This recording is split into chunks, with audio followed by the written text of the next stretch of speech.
పశ్చిమాసియాల్లో జరుగుతున్న యుద్ధ పరిణామాలను నిరసిస్తూ ఈ రోజు సాయంకాలం 5 గంటలకు నెల్లూరు నగరంలోని నర్తకి సెంటర్ నుంచి విఆర్సీ సెంటర్ వరకు మదమెక్కిన పెట్టుబడిదారీ సామ్రాజ్యవాదానికి వ్యతిరేకంగా యుద్ధాన్ని వ్యతిరేకిస్తూ శాంతిని కోరుకుంటూ అన్ని ప్రజా సంఘాలు మరియు రామచంద్రారెడ్డి హాస్పిటల్ డాక్టర్స్, సిబ్బంది, విద్యార్థులు యుద్ధ వ్యతిరేక సమన్వయ కమిటీ ఆధ్వర్యంలో భారీ ర్యాలీ నిర్వహించారు.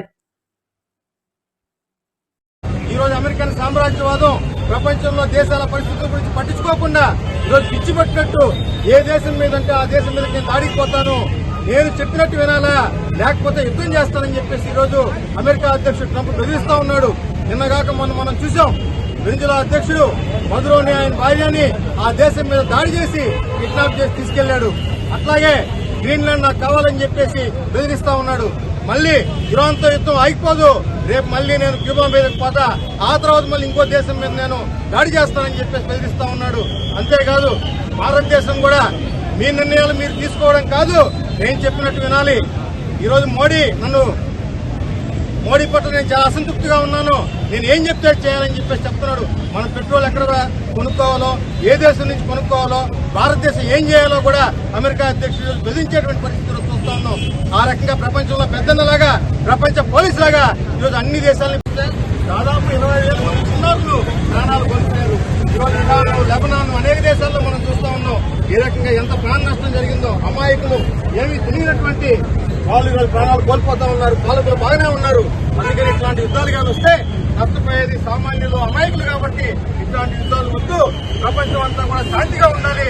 కాబట్టి మాకు ప్రపంచ శాంతి కావాలి అని చెప్పి డిమాండ్ చేస్తూ ఈ అమెరికా యుద్ధాన్ని వ్యతిరేకిస్తూ ఈరోజు ఈ ర్యాలీని నిర్వహించాం. ఈ సందర్భంగా దాడి చేయడమే కాదు, ఈరోజు ఇరానే అనుకోవద్దు, రేపు పొద్దున మన మీద కూడా దాడి చేసే పరిస్థితి వస్తుంది. ఏ దేశం చూస్తున్నాం, ట్రంప్ రాత్రి ఏ రోజు ఏం మాట్లాడుతున్నాడో కూడా అర్థం కావట్లేదు. ఒకరోజు యుద్ధం ఆపేస్తున్నాను అన్నాడు, ఇంకో రోజు భూస్థాపితం చేస్తున్నాను అంటున్నాడు. కాబట్టి ప్రతి ఒక్కరు కూడా ఇది ఇరాన్ మీద దాడి అనేది అనుకోవద్దు. రేపు ఈరోజు ఇరాన్ మీద కావచ్చు, రేపు ప్రతి ఒక్కరి మీద చేస్తున్నారు. కాబట్టి మనమందరం కూడా ముక్త ఖండంతో ఖండించాలి. అలాగే ఈరోజు శాంతి యాత్ర ఇంతతో ముగిసిపోకుండా ఒక కమిటీ ఏర్పాటు చేసి మనం దీని మీద పోరాడాలని కూడా వ్యక్తిగతంగా అభిప్రాయం చేస్తున్నాం. ఇక్కడికి విచ్చేసినట్టు అందరూ కూడా ఆల్ ఇండియా లాయర్స్ తరఫున ప్రత్యేక పుస్తకాలు తెలియజేస్తున్నాం.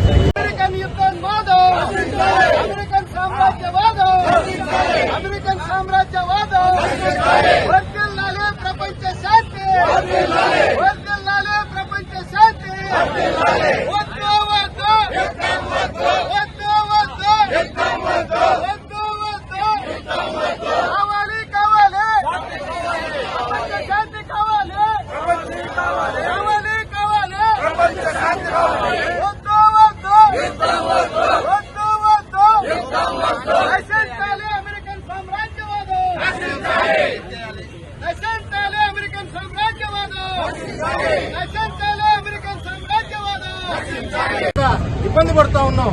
ఈ రోజు అమెరికన్ సామ్రాజ్యవాదం ప్రపంచంలో దేశాల పరిస్థితుల గురించి పట్టించుకోకుండా ఈరోజు పిచ్చి పట్టినట్టు ఏ దేశం మీదంటే ఆ దేశం మీద నేను దాడికి పోతాను, నేను చెప్పినట్టు వినాలా లేకపోతే యుద్ధం చేస్తానని చెప్పేసి ఈరోజు అమెరికా అధ్యక్షుడు ట్రంప్ బెదిరిస్తా ఉన్నాడు.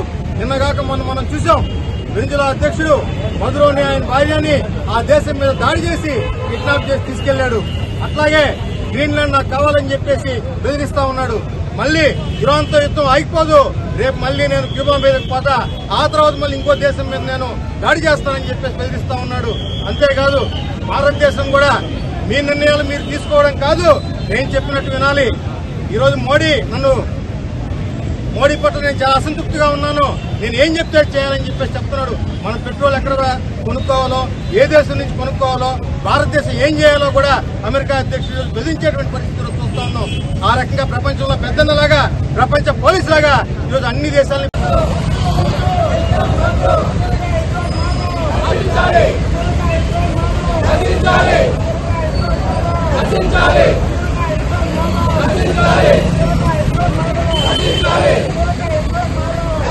ఇజ్రాయెల్ రెండు ఉగ్రవాద దేశాలు ఇది ప్రపంచంలోని మిగతా దేశాలపైన దాడులు చేస్తూ అమాయకమైన పిల్లలపైన, అలాగే స్కూళ్లపైన, హాస్పిటల్లో బాంబు దాడులు చేసి ఎన్నో వేల మంది యొక్క ప్రాణాలు పోగొట్టుకున్నారు. అలాగే ఎన్నో దేశాలని సర్వనాశనం చేస్తూ పోతున్నారు. వాళ్ళ పాలస్తీనా చూస్తే, గాజాలో చూస్తే సర్వనాశనం చేశారు. అలాగే ఇవాళ కూడా లెబనాన్ పైన దాడులు చేస్తూ ఒక 10 నిమిషాల్లో వందల యుద్ధాన్ని ప్రకటించింది. ఇరాన్ లో ఉన్నటువంటి ఆయిల్ నిక్షేపాలని కొల్లగొట్టేదానికి సర్వనాశనం చేయడం జరిగింది. అందుకని ఇజ్రాయెల్, అమెరికా